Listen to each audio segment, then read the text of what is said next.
Ivy Tech Community College. As you said, we are the state's community college system. I just wanted to talk a little bit about how we got to this point and to let you all know from President Tom Snyder that he couldn't be here today, and he wants to welcome you all, and he thinks this is a very important part of the college, and I'll tell you how important it is. In 1963, when Ivy Tech Community College was founded, one of the first programs that they had was welding. And the reason I know that is because my dad worked at Fruhoff Trailer off of Indiana Avenue downtown and hired a lot of the graduates from Ivy Tech and taught adjunct. So that's how I know that that one of the first programs we had was welding. We started out as a very technically focused school, and then 10 or so years ago we stepped up to the challenge of the state to become community college. And so that involved some transfer sort of opportunities for us to grow.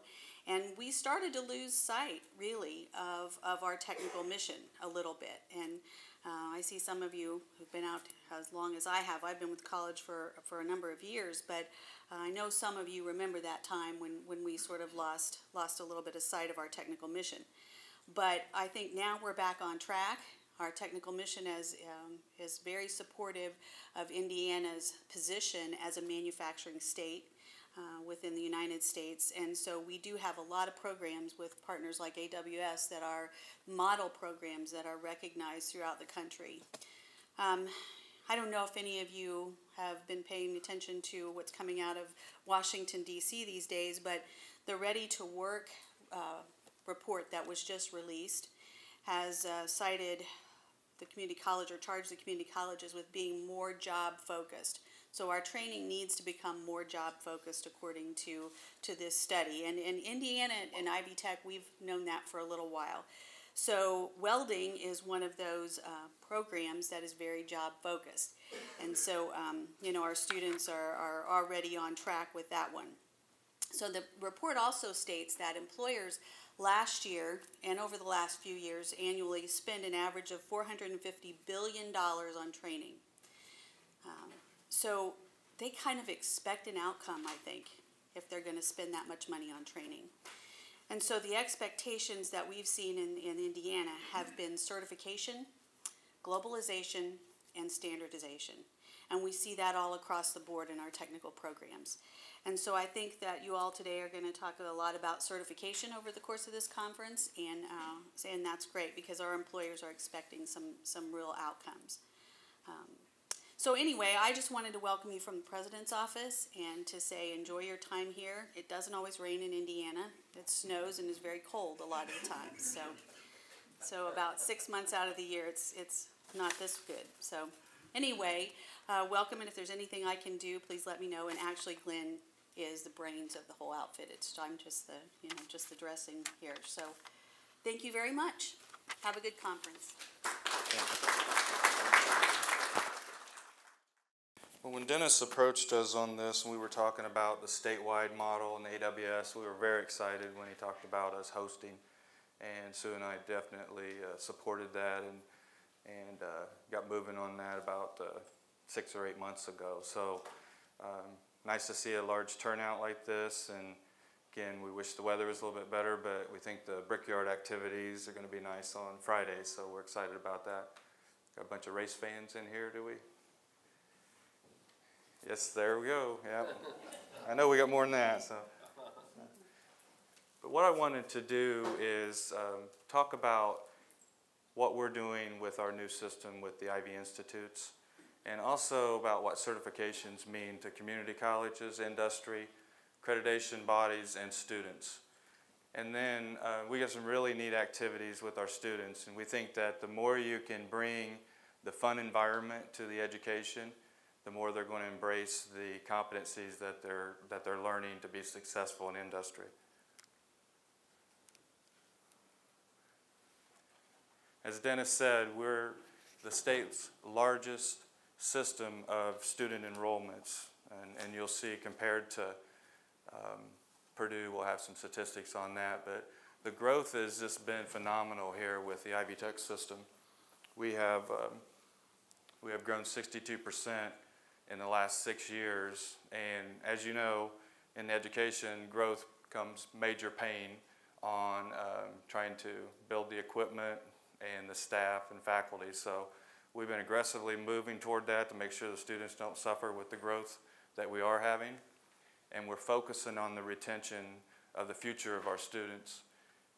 When I was looking at this, I'm a Purdue grad and a diehard Ivy Tech supporter, and I was thinking, what was the 167 students at IU thinking when they were deciding not to go to Ivy Tech? But this is showing the statistics of adult learning students. Ivy Tech is the major supporter of the adult learning. And that makes sense because the Purdue, IU, Ball State, they will refer the students to us on that strong certification, the workforce development pathways. And that's what Ivy Tech is best at. Now, when you're coming right out of high school, the students are becoming the first choice going to Ivy Tech as well. And funding-wise is a big example. I mean, Ivy Tech has done a really good job with the four-year schools on that 2+2 transfer. So if you're getting the education the first 2 years at about a third the price, then it makes sense to go ahead and get the education at Ivy Tech and then transfer to the four-year universities. The credentials and certifications increased 95% over the last 6 years. So you can see, and this has really been a huge move in the last 3 years. You can see that we're putting a lot of emphasis on the certifications and tying into the certificates, TCs, and associate degrees, and making sure that they're stackable. Students do not lose a credit when they continue to go from one pathway to another. And dual credit, many different regions represented here throughout the nation, and all of you are probably either getting involved in dual credit or heavily involved in dual credit. And as you can see, Ivy Tech is heavily involved in dual credit. And when I see that 29,357, that is increased even more since 2012 results. That's our recruitment pool there. So our folks, and we have several Ivy Tech folks in here, they spend a lot of time with the high school instructors and doing presentations, bringing the high school students to their facility. And we want Ivy Tech to be their first choice when they come out of the high school. Background on our students' success. Our focus now is making sure that the students that we have in Ivy Tech, and this has been our focus, but we're putting major resources that we get them in the degree that they're seeking correctly, and we're talking about block scheduling. And we also make sure that they complete on time. There's many statistics out there that show the longer a student drags out their education, the less likely they are to continue or finish their degree. So you can see we have in 2006, just to explain these statistics with Ivy Tech, that's a 6-year time frame that our students on the statistics of 51%. When our other group talks about at 415 the success of our new model, we have a 75% retention and they're getting out on time completion. And that's very important with the federal level as well. Those of you that are administrators in this room, that's the funding model that the federal government has set up. So if you go past 3 years on a 2-year or 2 years on a 1-year, that's great for the student, but the college doesn't get that full funding model. So that's why we're making sure that we want the students to be successful, we want to keep them on track, bring the fun environment, and make sure that they get connections with the industry. And I was dean for 12 years, and the number 2 there, the estimated 15%, that was always, I wish the government would somehow give credit for that, because you know as well as I do, there's students that come in and they need, maybe if they're in automotive tech or welding, they need that advanced class or 2, and guess what? If they don't complete that degree, that goes into our non-completion pile, even though that they met their goals and they met their success. So that's why our president promotes this because we think it's important to show that even though that our retention in their model is less than what we'd like it to be, we're still bringing success to our students. Now I go around and I credit some other colleges throughout the nation, and there's one college that had no adjuncts, and that was just amazing to me because we rely heavily on our adjuncts. You can see the ratio here. We are 25% full-time, 75% roughly adjuncts. Our tech programs are at least 50-50, maybe a little higher, so we're not as bad. But our goal is to make sure that if we bring adjuncts in, we want to make sure they're truly competent in the content expert area. And we were able to put together a new credentialing model for our tech division that allows students to come in, and if they are a graduate from Ivy Tech and they have 5 years of experience and the AWS certifications, they can teach in that lab for us, and that will be considered a full credentialed instructor within our Ivy Tech system. And that was huge because we wanted to make sure we had the strong content experts out there working with our students, and now we're able to do that starting fall. So we think the adjuncts, even though that's alarming to folks, we think that that's going to open our base of more content expert credentialed adjuncts. You can see our aggressive goal of 2025, 70%. And when the folks talk about our new model, we're at 75%, but keep in mind, that's a pilot model, about 500 students. We have 12,000 students in the tech program. So you know the sustainability, growth of moving that to that large scale, we're putting a lot of resources and expertise and brainstorming. I mean, these guys in here are probably tired of hearing from me because we just talk all the time about how we do this and how this worked, how can we scale this, and we want to make sure we do it right. Here's some statistics that are interesting is 43% of license or certificates earn more than an associate degree. And that goes back to what Dennis was saying is industry is letting us know what they need and what they expect our students to have as competencies. So we're marketing the competencies, the certifications, and the skill sets, soft skills, and that's how the industry is buying into our base of students. And you can see the 27% of licenses and certificates earn more than a bachelor's degree, 31% of associate degrees earn more than a bachelor's degree. Now I want to take some time to talk about the value of certifications. We feel that the competencies align with industry standards. That's a big part of it. The validation, student skill set. We need to know that when we're graduating a student, we can face the industry and say, this is what you're getting. And that's extremely important. And being a large statewide system, that's what we've been struggling with in the past.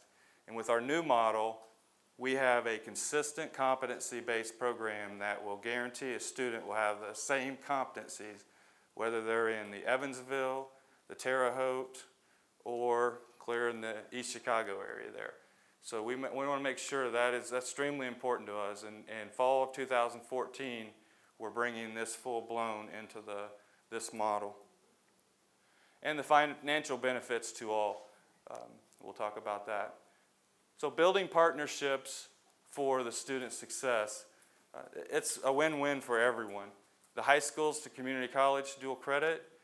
Dennis talked about the SENSE program. We're adopting the SENSE in full Ivy Tech. We have it in a few programs right now, or a few of the regions.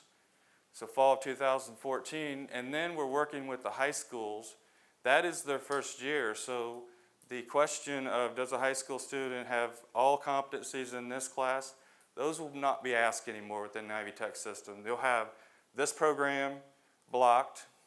It'll be the full SENSE program at the high school, and they will transition seamlessly to the community college and be able to finish their credits up there and earn their TC and associate as well as their certifications. And then the nationally validated and recognized competencies, transferable skills. I briefly talked about that, consistent skill sets. That's very important within the Ivy Tech system here. The validation process. We just went through a major, first time for this accreditation body, the ATME, it's the Association of Management Technology and Applied Engineering. It accredited us as a statewide system. And this is a big part of ATME is continuous improvement process. So we look at the validation. We have OSHA certification, SENSE certification, AWS certification, and then the fabrication and community project capstone type projects. We tie those into our assessment and validation process. And we follow this model of the continuous improvement. We're working with the folks like AWS and other entities on identifying the program's student learning outcomes. And we'll design, we're in a major curriculum design. We have 15 of our best faculty throughout the state that are downloaded to work with every faculty throughout Ivy Tech in the tech program to build this, what we're calling the flipped classroom technology model.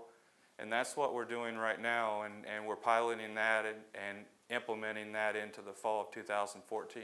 And then we carry that out, again, fall 2014. We assess this. That's extremely important, is making sure every one of our tech programs has curriculum committees.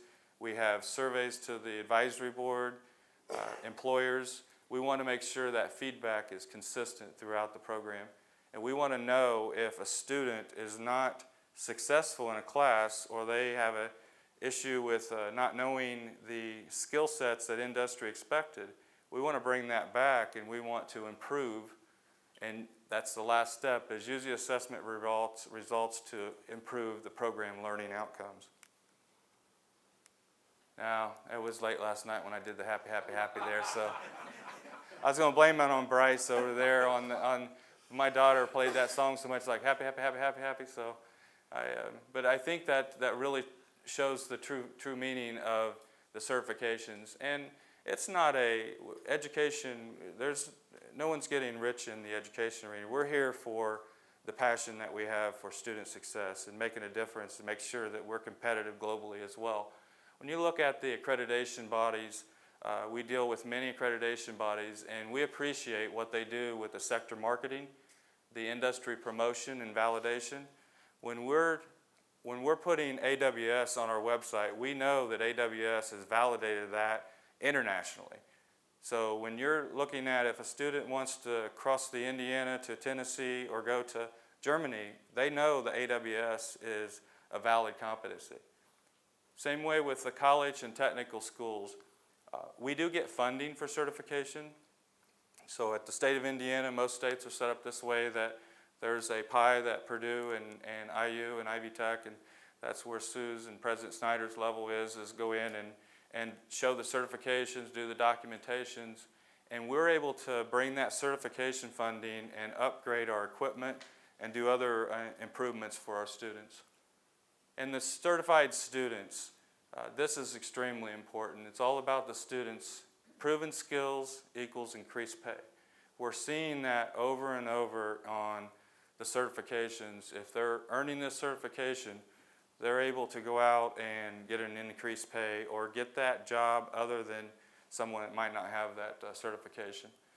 And the industry is really appreciating the model that we're implementing here, because a certified employee, they have the skill set and they're a very productive employee, which means it's going to make their financial benefits better than what they were the previous year. This is hard to see. This is something that we put into a grant, and I just really liked just showing the seamless transition. You guys will get a copy of these PowerPoints. You can see this, but we have we don't allow a curriculum to adopt a certificate or certification unless it's stackable type of a credential.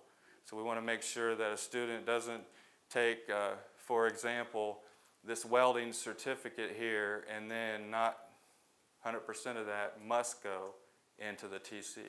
100% of the TC must go into the associate degree. And that's why we're excited about the SENSE Level 1, because now we can add the high school and just have their little block program right here. And we're going to the step that we're really invested in the Blackboard type model learning management system.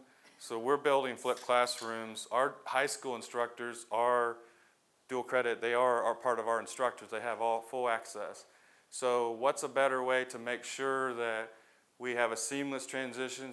High school students are meeting the same requirements as the college students, having them do the same type of assessments. So that's our model that we're building out for all tech programs. Is if you're a dual credit high school instructor, you're going to love us because we're going to give you the full Blackboard show, give you the assessments, and we're going to help you make sure that the students, when they come to Ivy Tech, they truly understand the basic electricity or the welding functions where they can go into the next class and be successful. This one is high numbers. Remember, we're a statewide system, but we have quite a bit of statewide numbers here on the fall of 2013. So 5,441 students took embedded certifications within their courses. And then you can see spring and summer.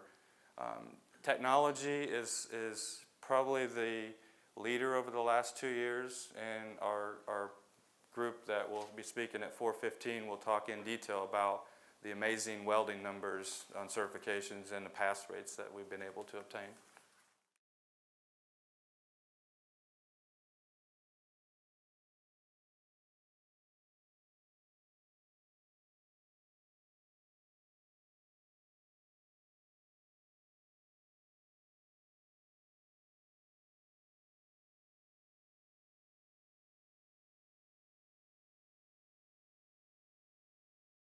What we're doing next is we're trying to tie in some of the service learning to meet the competencies of our program.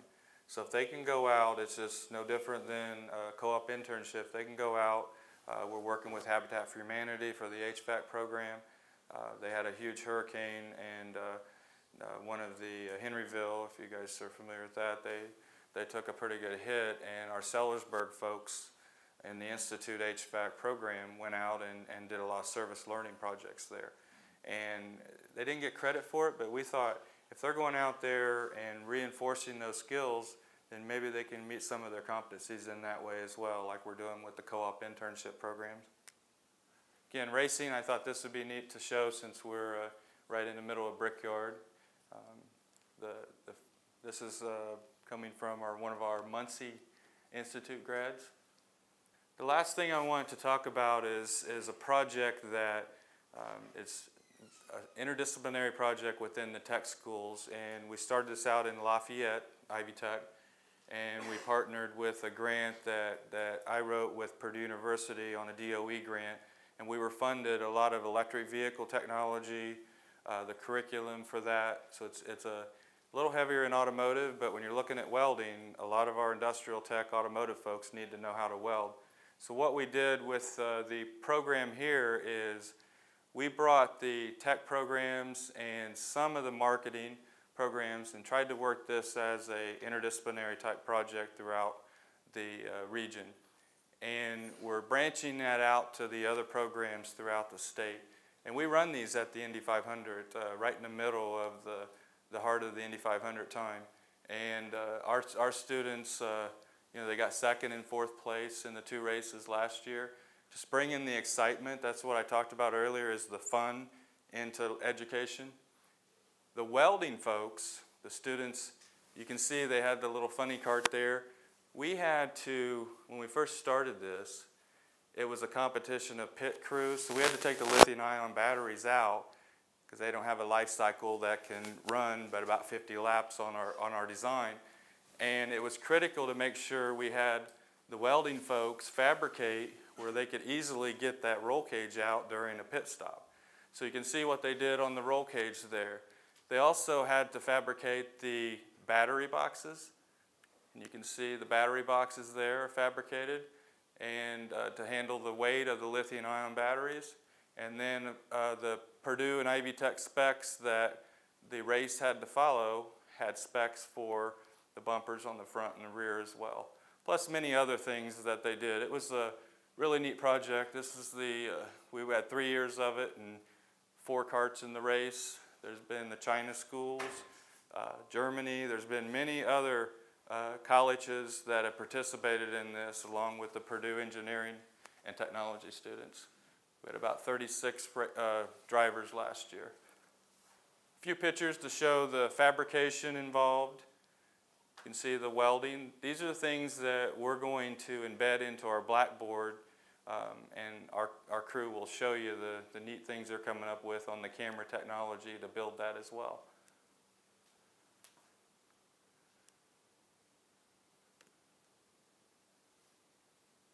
That's a little messy there, Bryce. It's a work in progress, though. That was a Sunday. I was his supervisor there for a few years, so I'm giving Bryce a hard time. Okay, well, I want to just again welcome you to our Ivy Tech programs here, and hopefully we can start building our relationships and learning from each other in the future. So thanks again.